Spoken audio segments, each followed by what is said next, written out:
Hey, ես նոր նայում էի Հայաստանի զենքի խանութը, ճիշտն ասեմ, մի հատ հիմար օրենք տեսա, փաստորեն, եթե դու 15 տարվա ծառայես չլինես ու մայոր չլինես, չես կարող ոչ մի ատրճանակ առնես։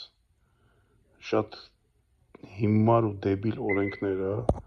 չգիտեմ էլի ով է այդ օրենքները հորինել, ով է դրել, բայց մի բան կասեմ, կոմունիստական օրենքներ են, որ մարդը ինքնապաշտպանության զենքի ոչ մի բան չունենա։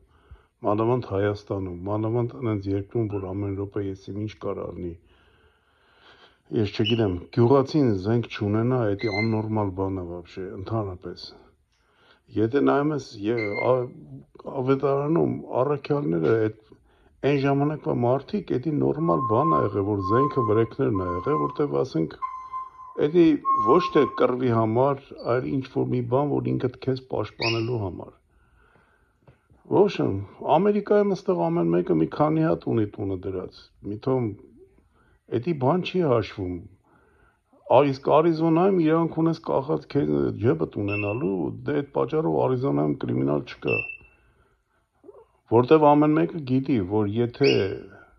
մի ստից բան թույլ տա մեկի հանդեպ, նա զինված է, ոչմ,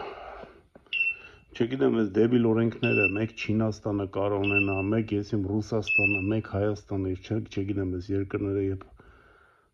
սենց էլ մնալու է, թե սենց բան ալնելու, թե սենց էլ այս հիմար ձևով բան են։ Ախր մարդկանց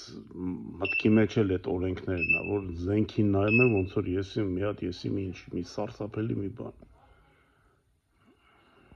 Ստեղ դաժե երեխեքի ծնունդին են առնում, ու երեխեքին փոքրուց սովորացնեն ինչ բան է զենքը։ Իսկ ասма զենքը կա, դրա համար կրիմինալ չէ, նեղություն, սպանությունը կարող առանց զենքի էլ լինի։ Դանակն էլ կարող զենք լինի, մյուս բաներն զենք կարող լինի։ Ռագատկենը կարող զենք լինի, շատ նեղություն։ Դա կախված է քեզանից, ասենք ինչ ձևի մարդ ես դու ով ես դու։ Իսկ ստեղ մարդուն ստուգում են, տենում են ինչ պսիխիկայիտ է մարդը, որ այդ մարդը զենք ունի։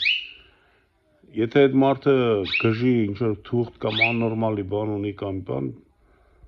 այս շտատերում ինքը զենք չի կարող առնի։ Եթե նորմալ մարդ ես ունեցի 10 հատ։ Ոչմ։